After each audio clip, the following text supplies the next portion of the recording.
아버지, 베드로전서 2장 9절의 말씀을 저희들이 대면하겠습니다.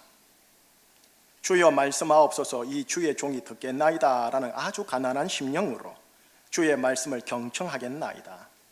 이 말씀을 선포하는 설교자나 말씀을 듣는 하나님의 아들들이나 성령님의 조명하심 속에서 이 말씀이 이렇구나 하고 생명으로 능력으로 내 마음 깊숙한 곳에 들어오게 하여 주시옵소서.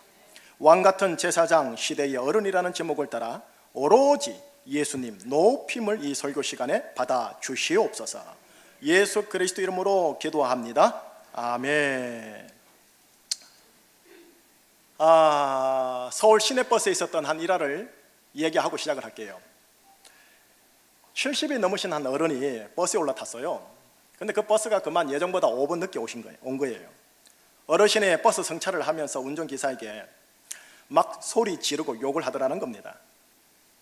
그런데 운전기사 바로 뒷자리에 자리가 비었었어요. 그래서 마침 이 어른이 올라오자마자 욕을 하면서 버스 기사 뒤에 자리에 앉았는데 분이 풀리지 않는지 이 운전기사에게 계속적으로 소리를 높여 잔소리하고 욕을 막 해내는 거예요.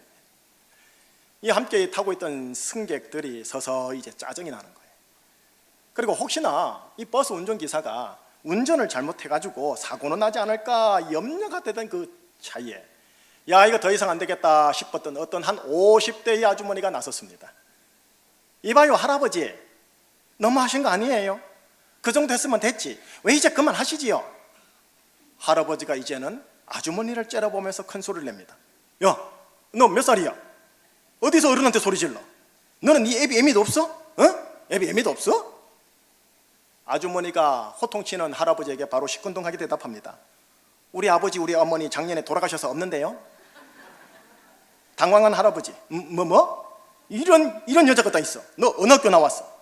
어느 학교 나왔길래 그 모양 그 꼴이야?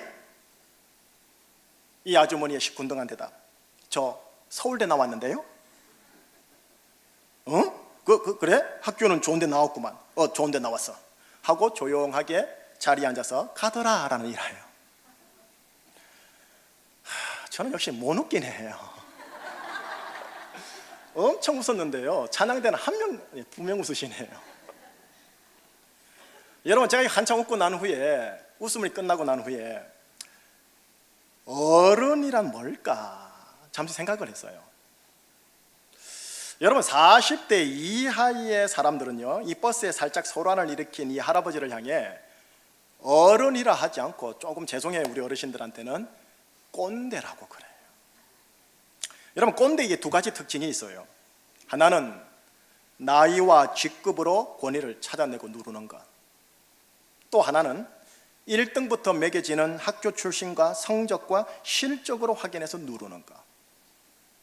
이 두 가지로 접근해 오면 그분은 이제 어르신이긴 하오나 어른들, 이 젊은 애들한테는 꼰대라고 낙인 찍혀버려요. 자, 여러분, 10대 아이들에게 한번 가볼게요. 우리 아이들이 이 사회적 예절이 많이 떨어져요. 자기 기분 여과 없이 표출하는 그런 세대인 거 여러분 좀 아시지요? 또 이해하셔야 됩니다. 그때는 원래 그런 세대입니다. 10대 부모님들 대략 40대입니다. 그죠? 그리고 50대 초반일 겁니다. 40대와 50대 분들, 어른이 아니라 그 순간 꼰대로 바뀌는 거부감을 일으키는 엄마, 아빠와 어르신의 말 표현 5가지가 있어요.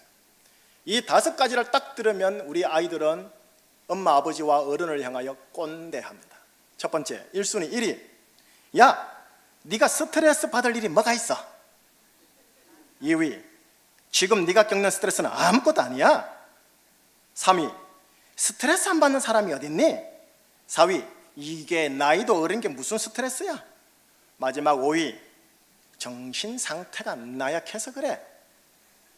여러분, 이런 말을 탁 들으면 그 아이는 어른을 향한 마음이 확 닫히고 그분의 말씀이 맞는데도 존경심은 싹 사라지고 순종보다는 반항심으로 확 바뀌어버립니다. 그리고 그분이 고상한 척하는 종교 집단을 향하여는 거부 반응이 확 일어납니다. 여러분, 오늘 설교 주제가 실은 어른이에요. 그런데 오늘 여러분들이 읽었던 한 구절에는 어른이라는 직접적인 표현이 없지요. 그런데 이 구절 안에요, 어른이라는 단어가 함축되어 있는 용어 하나가 있어요. 오늘 그 용어를 한번 확인해 보려고 하는데 자막을 보세요. 자막을 보시면 힌트가 있어요. 한번 같이 한 구절 다 읽어보겠습니다. 시작. 그러나 너희는 택하신 족속이요 왕같은 제사장들이요 거룩한 나라요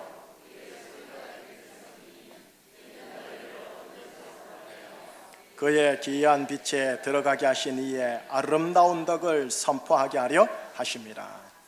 노란색 글씨로 뭐라 되어 있습니까? 왕같은 제사장이라 되어 있죠. 하나님의 아들들은 왕같은 제사장으로 부름받아 구원받았다라고 합니다. 그래서 여러분들이 누구냐? 왕같은 제사장, 나는 왕같은 제사장이다 합니다. 여러분 나이와 상관없습니다.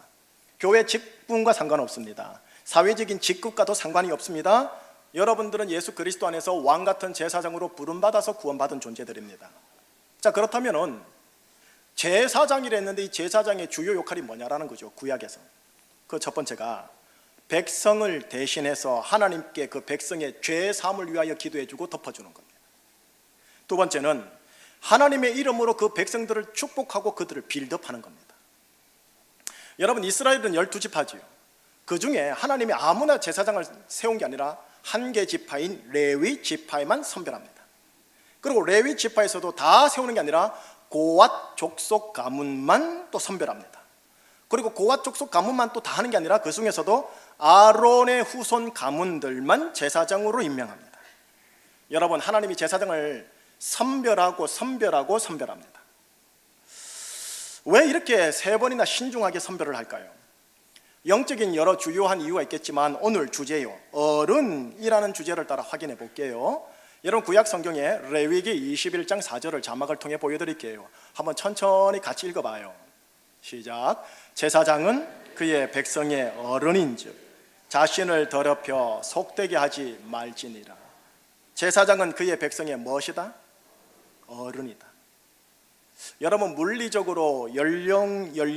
연령으로 연로한 제사장도 있지만 젊은 제사장이 있었겠죠. 연령적으로는 젊은 나이겠지만 하나님께서 그를 제사장으로 삼으신 이유는 뭐냐? 바로 그의 백성과 가문 속에서 어른이 되게 하려고 했던 거라고 합니다. 단 어른이 아닌 꼰대가 되어서는 안 되겠죠. 하여튼 여하튼 제사장은 뭐다? 어른이라는 거죠. 어른. 여러분 제사장 중에 제사장을 구약에서 뭐라 하냐면은 대제사장이라고 그래요. 신약에 와보면은 영적으로 대제사장으로 이 땅에 오신 한 분이 계세요. 바로 여러분들의 주님 예수 그리스도예요. 대제사장이란 조금 전에 말한 것처럼 제사장 중에 제사장이지요. 다르게 말하면 뭐예요? 어른 중에 어른이라는 소리예요. 자, 히브리서 말씀 한번 보여드릴게요. 4장 14절의 말씀을 한번 보여드리겠습니다. 우리 같이 읽어봅시다. 그러므로 우리에게 큰 대제사장이 계시니 성천하시니 곧 하나님의 아들 예수시라. 우리가 믿는 도리를 굳게 잡을지어다. 여러분 물어봅시다. 예수님께서 이 땅에 살아가는 동안 물리적인 연령의 나이가 몇 살이었지요? 30살에서 33살이요. 이 가운데 아마 30살, 33살 같은 자녀들 있으시지요. 우리나라에서는 젊디 젊은 청년 정도입니다. 그런데 그분이 누구냐? 큰 대제사장이며 다른 말로 어른 중에 어른이었다고 합니다. 그러니 예수님의 생애와 예수님의 그 인격과 예수님의 그 마음가짐과 예수님께서 사람을 대하는 태도를 보면 아하, 어른이란 이런 거구나 하고 감을 잡을 수가 있는데 그 내용이 다 어디에 기록되어 있느냐? 사복음서 안에 다 기록이 되어 있어요. 그런데 그 사복음서는 지금 다 읽을 수는 없고요. 히브리서에 보면 대제사장 되신 예수님, 다른 말로 어른 중에 어른이신 예수님의 모습이 어떠한지 딱 한 절로 압축적으로 요약한 구절이 있어요. 아, 어른이란 이런 거구나 하고 히브리서 말씀 4장 15절 말씀 역시 자막을 보면서 우리에게 있는 대제사장은 우리의 연약함을 동정하지 못하실 리가 아니요 모든 일에 우리와 똑같이 시험을 받으신 이로되 죄는 없으시니라. 이 말씀을 이렇게 읽어볼게요. 우리에게 있는 어른 중에 어른은 우리의 연약함을 동정하지 못하실 리가 아니요 우리와 똑같이 시험을 받으신 이로되 죄는 없으신 어르신이로다. 자, 그렇다면 10대의 연약함을 동정하시는 그 어른이 10대의 청소년들에게 이런 말을 할까요? 네가 스트레스 받을 일이 뭐가 있어? 지금 네가 겪는 스트레스는 아무것도 아니야. 정신 상태가 나약해서. 네가 무슨 스트레스냐? 아빠는 어릴 때 더 심했어. 5분 늦게 온 버스 기사의 연약함을 동정하시는 그 어른이 버스 기사에게 이런 말을 할까요? 왜 이렇게 늦게 온 거야? 왜? 너 몇 살이야? 너 학교 어디 나왔어? 꼰대의 특징과 달리 어른의 특징은 타인의 연약함을 동정하는 감의 수치가 높다라는 게 특징입니다. 이게 성경의 구조입니다. 예수님은 죄도 없으며 허물도 없으며 연약함을 전혀 갖지 않은 퍼펙트, 완벽한 분이신데도 내가 이 정도 되는데 너는 그거밖에 못해? 그게 그래서 목사야? 라고 하지 않고요, 타인의 연약함을 동정해주는 그 감이 압도적으로 높으신 분이 예수님이었다라는 거예요. 버스 이야기 하나 더 하겠습니다. 이번에는 안 웃어도 됩니다. 마을 버스에 한 어르신이 올라탔어요. 요금이 부족해서 기사에게 사정을 한 거예요. 그런데 이제 이 기사께서는 이해는 되죠. 왜 차비도 안 가지고 다니냐고 하면서 불만스러운 목소리로 이 어르신을 좀 타박하고 하대를 했나 봐요. 어르신은 미안한 표정으로 아무 말 못하고 자리에 앉았고, 승객들은 이를 다 민망해하며 지켜보고 있었답니다. 그런데 저쪽에서요, 5, 6학년으로 보이는 학생이 기사에게 다가가서 주머니에 10,000원짜리 한 장을 꺼내가지고 요금통에 넣더래요. 그리고 하는 말이, 아저씨, 할아버지 대신에 제가 10,000원 넣었거든요. 다른 할아버지도 차비 받지 말고 그냥 태우세요. 지켜보는 기사는 불쾌하지만 애기 앞에 민망하고, 지켜보는 승객 어른들도 부끄러워하고, 그런 에세이를 제가 읽은 적이 있었던 거예요. 여러분, 이 아이의 모습을 너 나이가 몇 살이야? 너 어느 학교 나왔어? 너 학교에서 성적 몇 등 해? 라는 질문 항목으로 평가할 수 있는 겁니까? 아니에요. 여러분, 하나님 아버지께서 여러분과 나를 왕 같은 제사장으로 부르셨다는 거죠. 그걸 구원이라 하거든요. 왕 같은 어른으로 우리를 부르셨다고요. 나이와 상관없이요. 왕 같은 어른으로. 여러분, 어른의 특징은 어른 중에 어른 되시는 예수님에게서 볼 수 있듯이 타인의 연약함을 동정하는 감이 압도적으로 높습니다. 그 어른이 죄가 없고 흠이 없고 완벽한 인생 과정을 통과한 자라 할지라도 그것이 당신에게 자기의 의가 되어 나는 이 정도 했는데 당신은 왜 그거밖에 못해? 라고 하지 않고 타인의 그 연약함을 동정하는 자, 바로 그 자가 어른이고 그 자가 성경 용어로 뭐냐? 제사장이라는 거예요.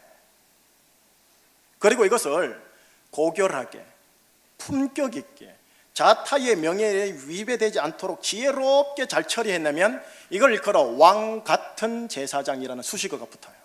왜? 왕은 명예롭거든요. 품위가 있거든요. 어른으로서 행하는 이 행실이 바로 성경에 오늘 9절에 뭐라 되어 있느냐? 하나님의 아름다운 덕을 선전한다라고 하고 있습니다. 자, 본문 다시 한번 읽어볼게요. 9절 말씀입니다. 시작.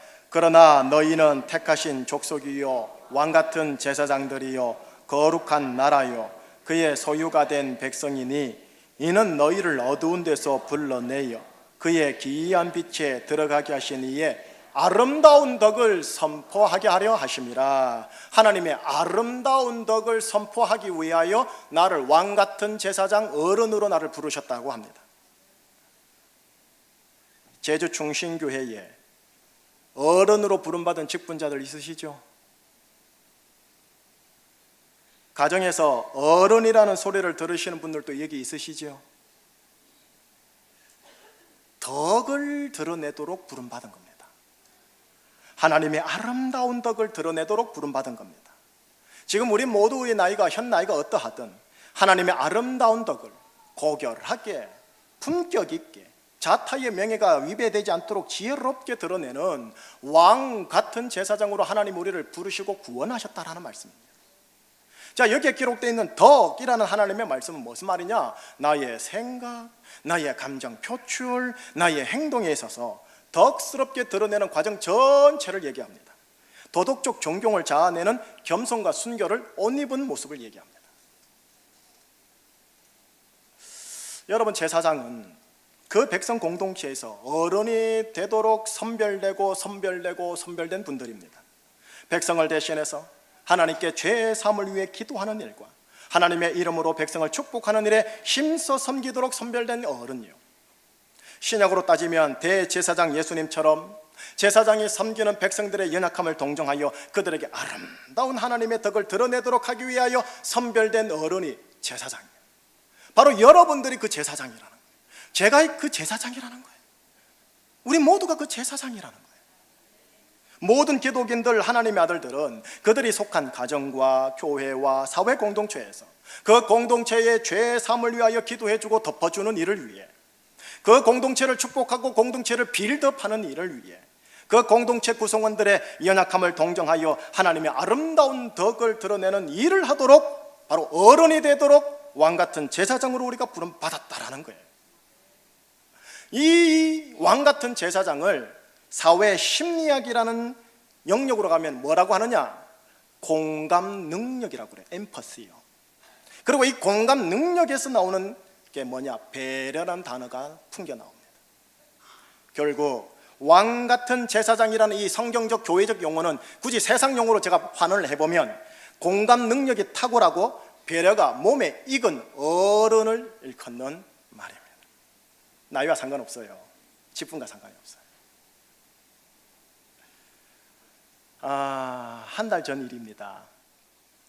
서울의 명문사립대에서요, 한 장애인 학생이 비장애인 학생들, 이게 장애가 없는 학생들요, 비장애인 학생들에게 양심 없는 민폐 장애인으로 손가락질 받았다라는 기사가 나왔었어요. 내용인즉슨 학교 행정당국의 실수로 이 장애인이 휠체어가 들어갈 수 없는 강의실을 배정받은 거예요. 이를 뒤늦게 한 행정당국이 휠체어가 들어갈 수 있는 강의실로 강의 자리를 옮겼어요. 근데 문제는 뭐냐? 그 강의실이 원 있는 자리에서 350m 다 건물 구석에 들어가 있어요. 그러니 어떻게 되느냐? 함께 듣게 되는 비장애인 학생간, 장애가 없는 학생들이 거리가 너무 멀다, 왜 장애인 한 사람을 위해 특혜를 하느냐 하면서 반대를 많이 해서 그게 그냥 무산이 되어버렸어요. 학교 게시판에 비장애인 학생이 이렇게 글을 올렸어요. 양심이 있으면 장애인 학생이 수업을 포기해야지 왜 우리가 희생하느냐 라고요. 여러분, 이 대학을 다니려면요, 우리 제주의 중고교 성적이요 전교 수위권에 들어야 합니다. 온갖 가외와 선행학습에 자율학습까지 공부와 경쟁에는 이골이 나고 도 같은 경지의 학생이라고 합니다. 우리나라 공부 잘하는 학생들이 모이는 학교에서 벌어지는 일이고, 얘네들이 20년후에 차세대 우리 사회 지도자 그룹에 들어간다니까요. 자, 한편요, 1996년도 미국 하버드 대학교 케네디 스쿨에 입학한 한국 학생을 소개할게요. 이 사람 이름은 이일세 씨라는 분이세요. 이 사람은 휠체어 장애인입니다. 그 학교에 휠체어 장애인이 처음으로 들어왔대요. 이 학생이 학교에 입학하자마자 학교 측이 그에게 물었답니다. 저기 학생, 입학해 보니까 불편한 게 무엇입니까? 그가 대답을 했어요. 본관 중앙 출입문이 수동식이어서 제가 들어갔다 나왔다 하기가 불편해요. 그런데 이 대답을 그냥 한 건데, 이 대답을 들은 학교 측이 그 출입문을 자동문으로 바꾸는 공사를 했습니다. 단 한 명의 장애 학생을 위해 대학원 전체가 공사에 따른 불편을 감수했고, 공지사항에다가 대학원생들 이해해 주십시오라고 했는데 아무런 문제 제기를 하지 않았습니다. 자, 여러분, 제가 지금 극단적으로 대비되는 예화를 들어서 좀 죄송하긴 했지만, 여러분, 이 양측의 케이스의 차이가 좀 발견되십니까? 공감 능력이 있느냐 없느냐입니다. 타인의 연약함을 동정하는 감이 높으냐 낮으냐입니다. 여러분, 두 학교 다 그 각 나라에서 공부에는 내놓으라는 수재들이고 20년의 차세대 리더급에 들어간다니까요. 공부시키지 말고 인성교육시키자라는 의도가 아닙니다. 이미 이 대한민국의 학교와 학원에서는 네가 최고가 돼야 한다라는 식의 교육으로 다른 사람을 밟고 일어서라는 것이 암묵적으로 세계관적으로 가르치고 있는 곳이 되어버렸습니다. 그러나 왕같은 제사장으로 부름받은 우리들은요, 우리의 교회와 가정 안에서 우리 자녀로 하여금 타인의 연약함을 동정하는 자녀, 공감 능력이 있고 배려가 몸에 배긴 자녀로 성장시키는 일에 우리가 함께 해야 되지 않겠느냐는 문제제기입니다. 그러기 위해 어른인 내가 먼저 내 가족들과 내 자녀들의 연약함을 동정하는 자가 돼 있어야 합니다. 그리고 교회에서는 이 공감 능력과 배려를 서로가 서로에게 연습하는 훈련장이셔야 합니다. 훈련생이어야 된다는 거예요. 훈련생이 잘할 수는 없어요. 여러분, 저도 마찬가지입니다. 군사 문화에서 자랐고, 서열 문화에서 자랐고, 완장 문화에서 자랐고, 폭력 문화에서 자랐기 때문에 공감 능력이니 배려니 그런 걸 좀 몰라요. 배운 적도 없어요, 학교에서. 그러나 교회에서만큼은 이 공감 능력과 배려를 서로가 서로에게 연습하는 훈련장이에요. 지하에서 땀 뻘뻘 흘리면서 음식 준비하시는 분들 세계 속에서 줄 서서 밥 먹을 때, 봉사할 때, 여전도의 남성교회 자치 모임을 가질 때, 왕같은 제사장으로 부름받았으니 왕같은 제사장 되는 훈련을 반복하는 곳이 어디냐? 교회라는 곳이에요. 교회라는. 그리고 그 교회에서 어설프게 배우고 훈련한 것을 가정에 들어가서 거기서 임상실험하고 반복하고, 그래서 이것이 우리 가정의 문화화되도록 쪽으로 나가는 거예요. 이것이 바로 왕같은 제사장이 하나님의 아름다운 덕을 선전하는 일상의 모습입니다.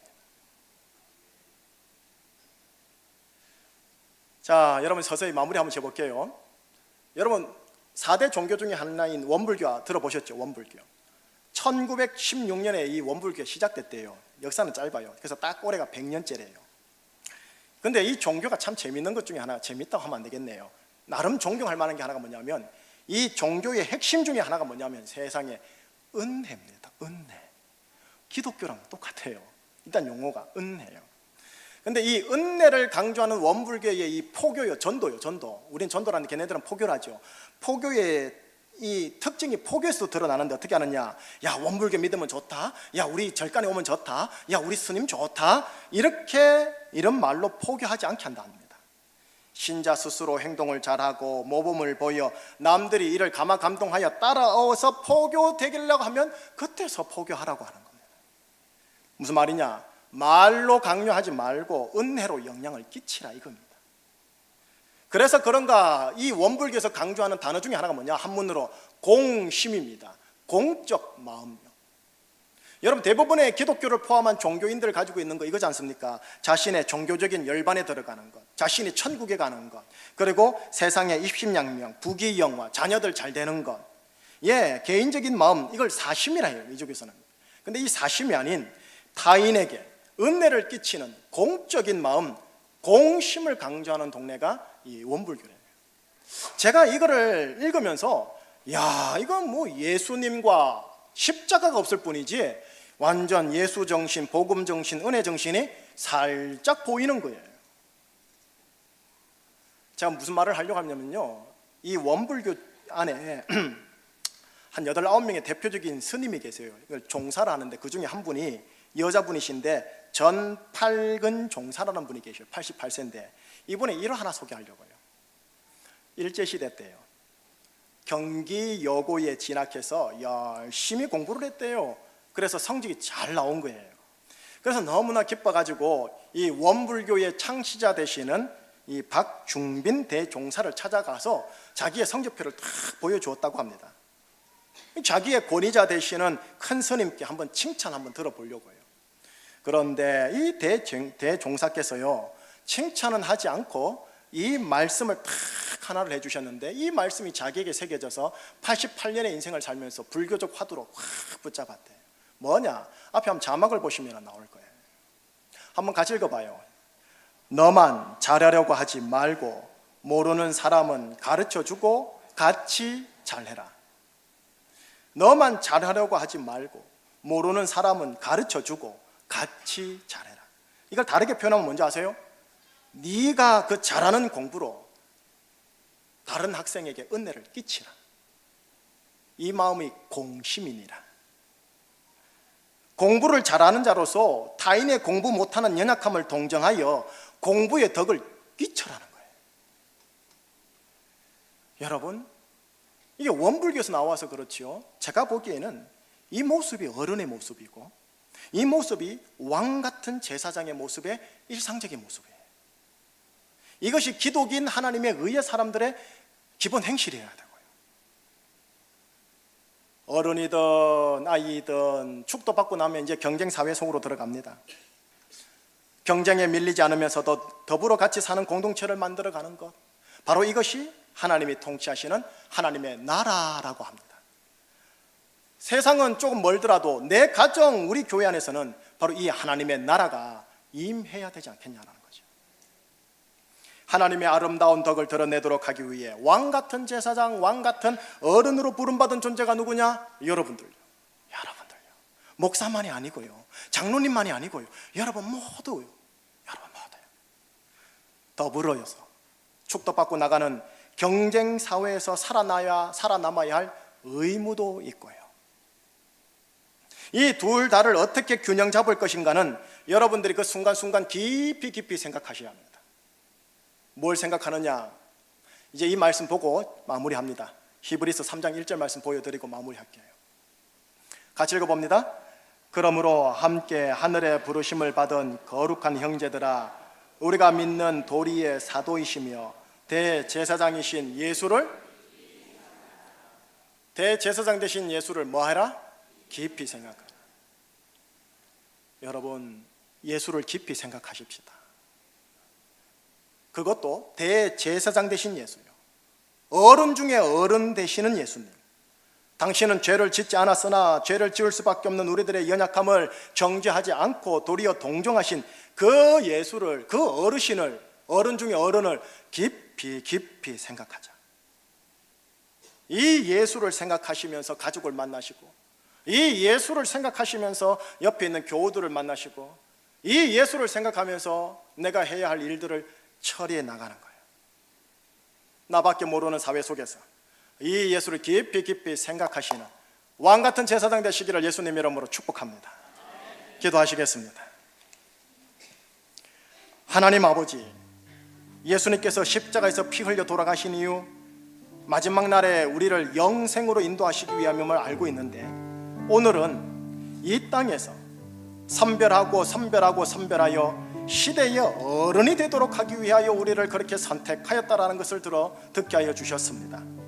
공동체의 죄사함을 위하여 기도해주고 덮어주는 것, 공동체에 축복을 하고 공동체를 빌드업하는 것, 타인의 연약함을 동정하기 위하여, 그래서 하나님의 아름다운 덕을 선전하기 위하여 나를 시대의 어른, 왕같은 제사장으로 부름받았다는 것을 기억하게 하사, 가정 안에서, 교회 안에서 왕같은 제사장, 어른의 역할을 잘 감당하는 우리 제주충신교회 산부 예배자들의 인생 되게 하여 주시옵소서.